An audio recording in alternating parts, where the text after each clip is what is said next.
Welcome. I am the one and only MSJ, Max for short, and welcome to my YouTube channel. It is October 13th, 2022.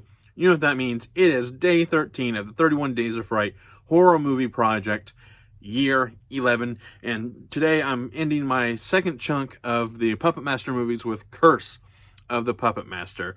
I misspoke in the last video, so it's actually Curse of the Puppet Master, which I'm doing today.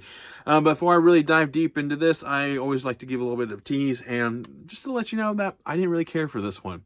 But before I tell you why I don't really care for this one, I need you to click subscribe, hit the bell, leave a like, leave a comment, and share it, because doing those things helps you stay notified for when my videos go live, helps me get my channel and videos out there to a much broader audience, and when you leave a comment down below, it helps you and I interact with one another, because I want to hear what you have to say about this particular movie for sure, because this one is rough. But, you know, I also do want to do a quick shout out to some fellow horror community we got going on. We got the 13th Wolfman, I Am the Ice Lord, Jennifer Toshi, Terrence McGuana, you got Echo, Outside the Nine, the Entertainment Zone, who Popping the Popcorn with Katie. Who else you got?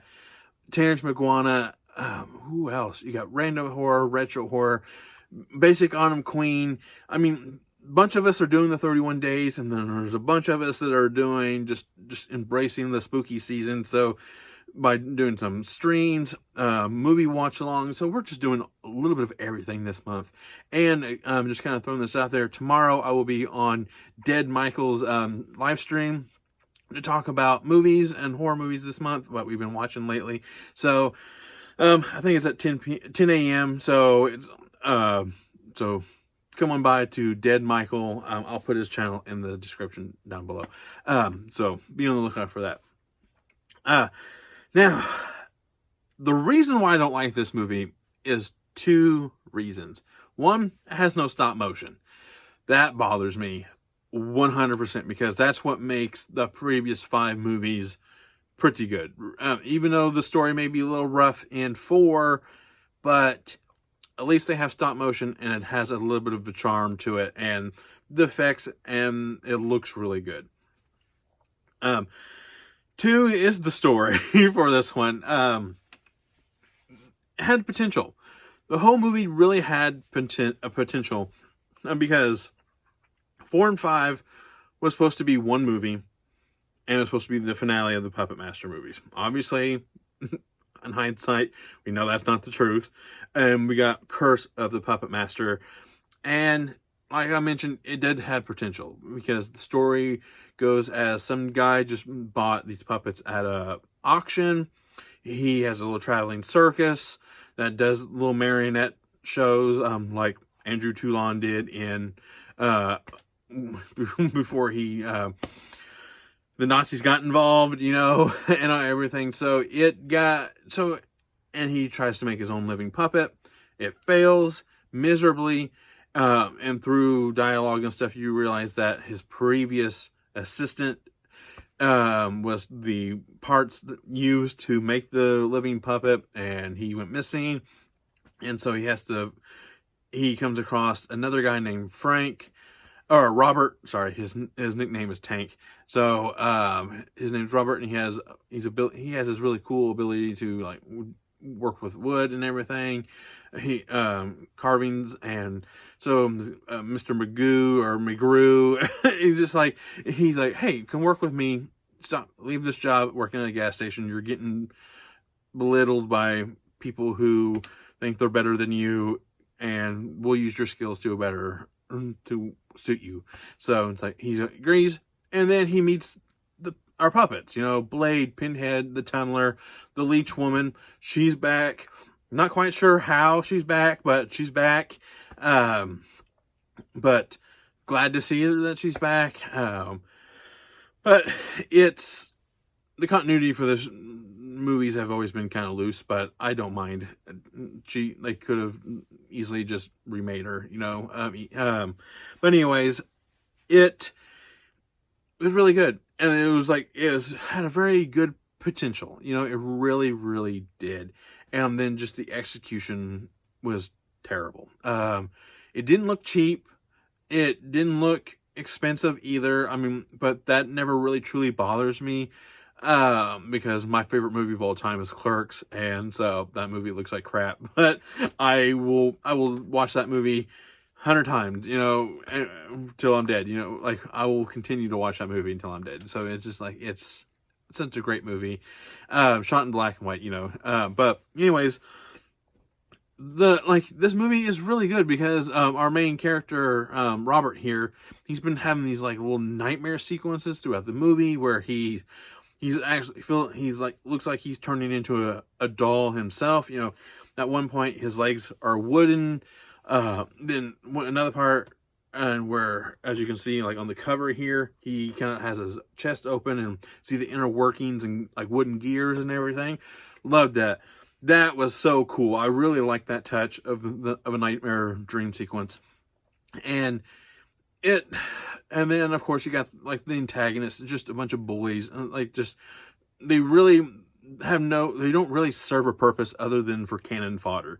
They are just there to be killed by the puppets. And the puppets are a little bit more of a bad guys in this, because the guy who buys, what's his name? McGrew.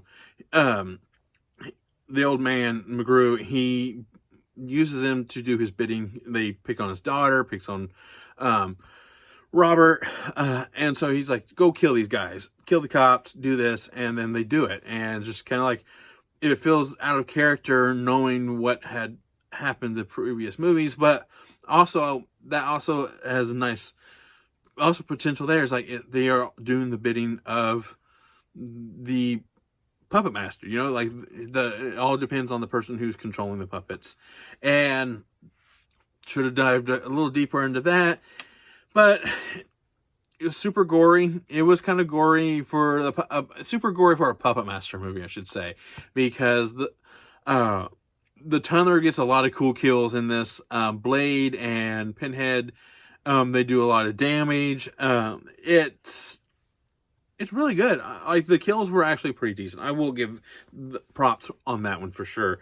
And I wish there was stop motion. That was what made the previous movies to me really truly stand out. What made the movies a little bit more better. I mean, I could have forgave a lot if they had stop motion.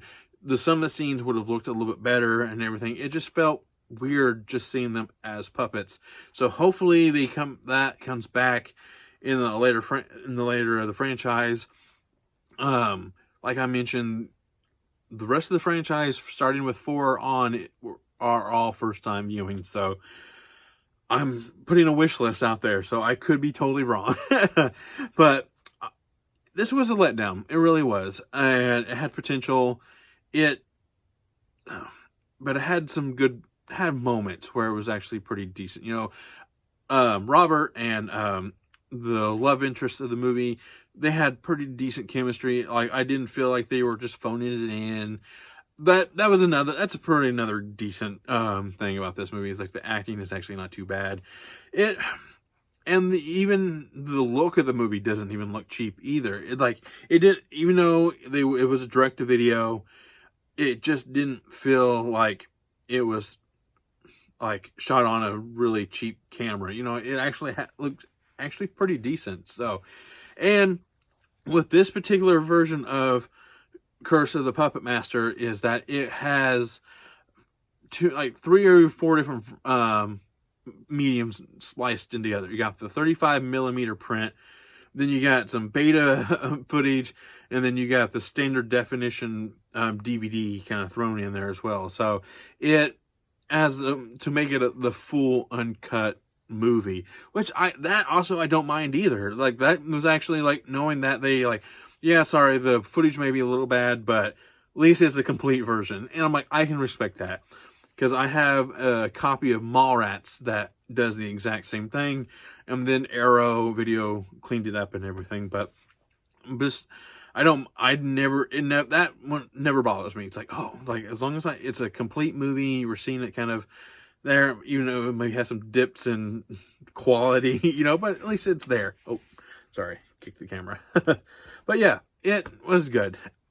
That aspect of it. So some puppets kind of gets put to the sideline, like Jester. I really like Jester. And they've always made him out to be kind of the brains, and they've really dropped the ball on that quite a bit. Where we obviously know Blade and Pinhead and have always, and the Tunneler have always been like the forefront. Torch as well, but just we obviously know who the fan favorite is. It's obviously Blade, and so like he gets a lot of screen time, but that's okay. Like, I like Blade, and he's obviously the face of the Puppet Master series. But that's really all I have to say about this. So I'm going to jump right into my rating scale. If you know how I'm talking about this, you kind of already know how I'm going to rate it.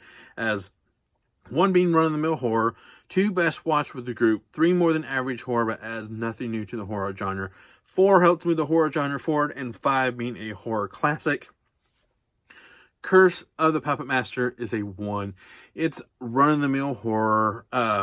It really does kind of set the Puppet Master franchise back a little bit, even though it does have some really good ideas and some good moments, like the guy who's working on the puppets maybe like suffering a little delusion of like the effects of working on something supernatural. I love that idea. I think that is a very fantastic idea. But it just was executed a little poorly, and the bad guys were just there. So unlike the Nazis or psychics or like the big corporations or whatever, so it just felt unnecessary. That's what I'm trying to say. It just really was unnecessary. Because after 5 was a pretty good ending. I really will admit that one. So that is all I have to say. I am the one and only MSJ, Max for short. And all I can really end this video is stay spooky and thank you.